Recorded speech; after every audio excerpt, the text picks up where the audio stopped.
وہ آپ کو بتا دے کہ اگر روزہ رکھے گی تو آپ کے جسم کو کمزوری آ جائے گی، صحت خراب ہو جائے گی، کیونکہ بلڈ ویسے ہی بہہ رہا ہے، تو پھر آپ ان روزوں کی بھی قضا کرے گی بعد میں جب یہ بیماری ٹھیک ہو جائے گی۔ تو یہاں پر بھی آپ جو ہے اس بات کو اچھے سے ذہن نشین رکھے، جس کو کوئی بیماری ہو جاتی ہے تو وہ بیماری کا ٹریٹمنٹ کرائے، لیکن اس کو روزہ اور نماز کنٹینیو کرنے ہوگے۔ مسئلہ نمبر 9، عورت کو روزے میں یعنی کہ خواب میں عورت نے روزہ رکھا ہوا ہے اور خواب آیا اس کو، اور وہ فزیکل ریلیشن خواب میں بنائے تو اس سے روزہ نہیں ٹوٹے گا، اگرچہ دیکھو یہ حیا کے خلاف ہے، اگرچہ عورت خواب میں ڈسچارج بھی ہو جائے تب بھی روزہ نہیں ٹوٹے گا۔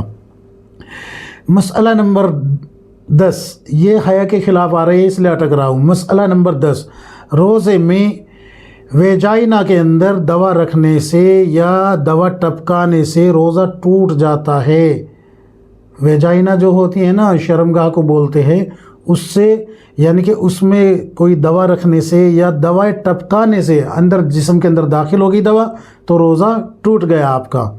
مسئلہ نمبر 11، ڈاکٹر نے چیک اپ کے لیے ویجائنا میں انگلی وغیرہ کی یعنی کہ انگلی ڈالی اور وہ بالکل خشک تھی، کوئی چیز اس پہ لگی ہوئی نہیں تھی تو روزہ نہیں ٹوٹے گا، لیکن اگر اس پہ کوئی دوا لگی ہوئی تھی یا وہ گیلی تھی کسی وجہ سے، کوئی مطلب کوئی گیلی دوا وغیرہ کوئی تھی اس پہ، تو وہ انگلی داخل ہوتے ہی روزہ ٹوٹ جائے گا۔ لیکوڈ لگا ہو تو روزہ ٹوٹ جائے گا، فوراً ہی ٹوٹ جائے گا۔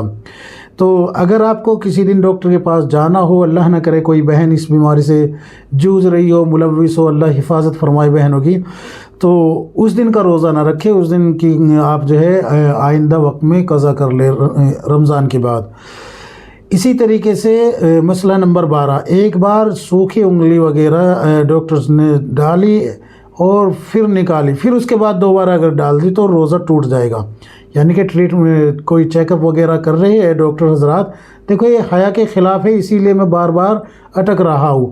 تو اگر کوئی اللہ نہ کرے کسی کو ایسی بیماری ہو تو اس دن کا روزہ ہی نہ رکھے، میں تو یہی مشورہ دوں گا آپ کو، بعد میں اس کی قضا کر لے، کیونکہ روزہ تو ٹوٹنا ہی ٹوٹنا ہے، پھر بھی اس کی قضا ہونی ہے، تو پہلے ہی اس کی جو ہے نا قضا کا ارادہ کر لے، اس دن کا روزہ نہ رکھے، البتہ کسی سے ظاہر نہ کریں کہ آپ کا روزہ نہیں ہے۔ تو اگر یعنی کہ سوکھی انگلی ڈالی اور پھر اس کے بعد دوبارہ وہی انگلی ڈال دی تو روزہ ٹوٹ جائے گا۔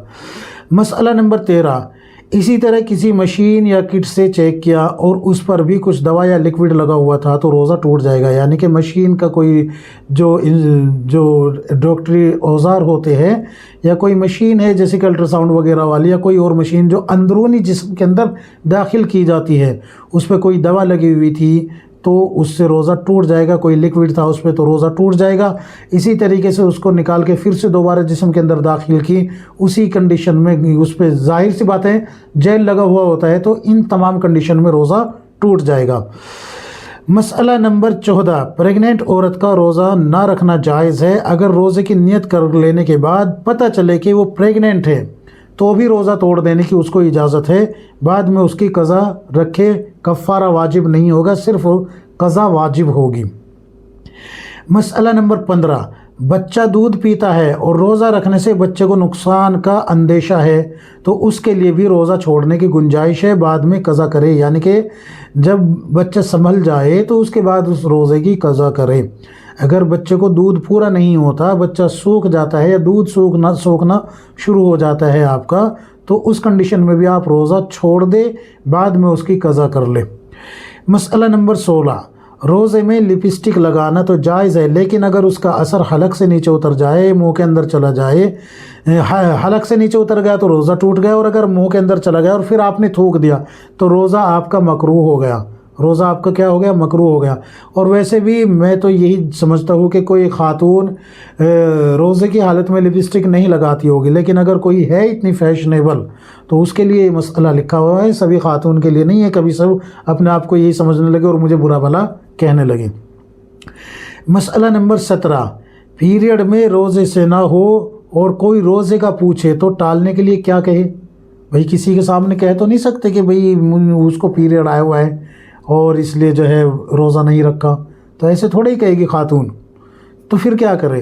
تو وہ یہ کہہ دے جیسے کہ عموماً کہ جیسے کہ ہم نے بھی سحری کی تھی، بس اتنا کہہ دیں، ہم نے بھی سحری کی تھی، بس اتنی بات کافی ہے۔ تو اس سے آپ کے حیا کا جو تقاضا ہے وہ بھی برقرار رہے گا، اور سامنے والے سمجھ بھی جائے کہ بھائی کی تھی، اس کا مطلب روزہ ختم ہو گیا۔ اچھا جی، مسئلہ نمبر 19، شوہر یا گھر والے روزہ رکھنے سے روکیں، پھر بھی رمضان کے روزے رکھنا عورت پر فرض اور ضروری ہے۔ یہاں شوہر کی اطاعت ضروری نہیں ہے، بلکہ یہاں حکم خداوندی کو پورا کرنا ضروری ہے۔ یعنی اگر آپ کے گھر میں سے کوئی فرد، کوئی افراد، یا آپ کا شوہر یا باپ یا بھائی یا بیٹا، کوئی آپ کو کہے کہ روزہ نہ رکھو بغیر شرعی عذر کے، تو پھر ان کی اطاعت نہیں کر سکتی آپ۔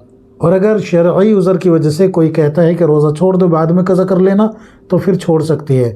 ورنہ اگر بغیر شرعی عذر کے آپ کو کوئی کہتا ہے کہ روزہ نہ رکھو، تو پھر ان کی اطاعت حرام ہے، آپ کو حکم خداوندی پورا کرنا ہے یہاں پر۔ مسئلہ نمبر 20، لڑکی بالغ ہو جائے تو اس دن کا روزہ فرض ہے۔ یعنی کہ رمضان کے مہینے میں اگر کوئی لڑکی بالغ ہو جائے دن میں، تو اس دن کا روزہ رکھنا فرض ہے، اور پھر باقی روزے اس پہ فرض ہو جائیں گے۔ تو یہ 20 مسئلے میں نے آپ حضرات کی خدمت میں پیش کیے ہیں۔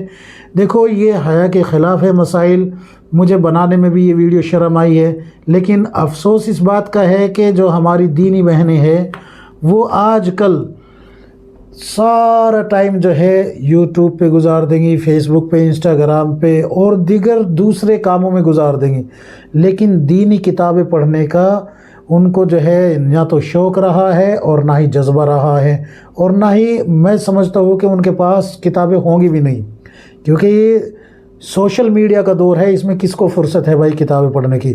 ورنہ ہمیں یہ مسئلے بتانے کی ضرورت نہیں پڑنی۔ آپ جو ہے کتابیں کھول کے دیکھیں، بہشتی زیور کھول کے دیکھیں، اسی طریقے سے خواتین کے فقہی مسائل کھول کے دیکھیں، اسی طریقے سے عورت کے مخصوص مسائل کھول کے دیکھیں، تحفہ دلہن کھول کے دیکھیں، تحفہ خواتین کتاب کھول کے دیکھیں۔ یہ وہ کتابیں ہیں جو خواتین کے لیے لکھی گئی ہے۔ اگر آپ ان کتابوں کو پڑھیں اور ان سے خود جو ہے اپنے اندر یہ چیزیں پیدا کریں کہ میں مسئلہ سمجھ سکتی ہوں، تو پھر ہمیں یہ ایسی ویڈیو بنانے کی ضرورت نہیں پڑے گی۔ لیکن افسوس اس بات کا ہے، آج ہماری دینی بہنیں جو ہے ساری چیزیں پڑھنے کو تیار ہے۔ پوسٹ جو ہے 1 گھنٹے کی پڑھ لے گی فیس بک پہ جا کے، ارطغرل غازی دیکھ لے گی، فلانے غازی دیکھ لے گی، ڈھمکانے دیکھ لے گی، 1.5 2 گھنٹے ریل کو اسکرول کر لے گی، لیکن جو زندگی کو سدھارنے والی چیزیں ہیں، آخرت کو بچانے والی چیزیں ہیں، ان کو جو ہے پڑھنے کو، ان پہ عمل کرنے کو تیار نہیں۔ قرآن کریم کی تلاوت زیادہ کرے۔ اگر پڑھنا نہیں جانتے قرآن کریم تو پڑھنا سیکھے۔ یہ کوئی عذر نہیں ہے کہ بھئی ہماری عمر بڑی ہو گئی ہے، ہم کیسے پڑھنا سیکھیں۔ یاد رکھو، رسول اللہ صلی اللہ علیہ وسلم پہ جس وقت قرآن نازل ہونا شروع ہوا تو آپ صلی اللہ علیہ وسلم کی عمر 40 سال تھی، اور صحابہ اکرام بڑی بڑی عمر کے بھی تھے۔ آپ صلی اللہ علیہ وسلم سے بھی زیادہ عمر کے صحابہ اکرام تھے، اور عورتیں بھی زیادہ عمر کی تھی۔ ان سب نے قرآن بھی سیکھا، مسائل بھی سیکھے، آپ صلی اللہ علیہ وسلم کی حدیثیں بھی یاد کی۔ آپ کتابیں کھول کے دیکھیں، کتنی ایسی خواتین ہیں، صحابیات ہیں، جنہوں نے آپ صلی اللہ علیہ وسلم سے روایتیں بیان کی ہے۔ کتنی ایسی خواتین ہیں، اتنی ایسی صحابیات ہیں۔ تو میری بہنوں، آپ جو ہے کوشش کریں تو انشاءاللہ اللہ تعالیٰ ضرور کامیابی عطا فرمائے گا۔ اللہ کا یہ وعدہ ہے کہ اللہ تعالیٰ فرماتا ہے، حدیث قدسی ہے کہ میں اپنے بندے کے ساتھ اس کے گمان کے مطابق ہوتا ہوں، جیسا وہ مجھ سے گمان کرے گا ویسا ہی میں اس کے ساتھ رہوں گا۔ اگر آپ جو ہے دین علم حاصل کرنے کی فکر کریں گے اور اللہ سے مدد مانگے تو اللہ کی مدد انشاءاللہ ضرور آئے گی۔ اللہ تعالیٰ جو ہے کسی کو محروم نہیں کرتا، تو کوشش کریں آپ، اللہ تعالیٰ مجھے بھی، آپ کو، ہم سب کو کتاب و سنت کے مطابق زندگی گزارنے کی توفیق عطا فرمائے۔ آمین یا رب العالمین۔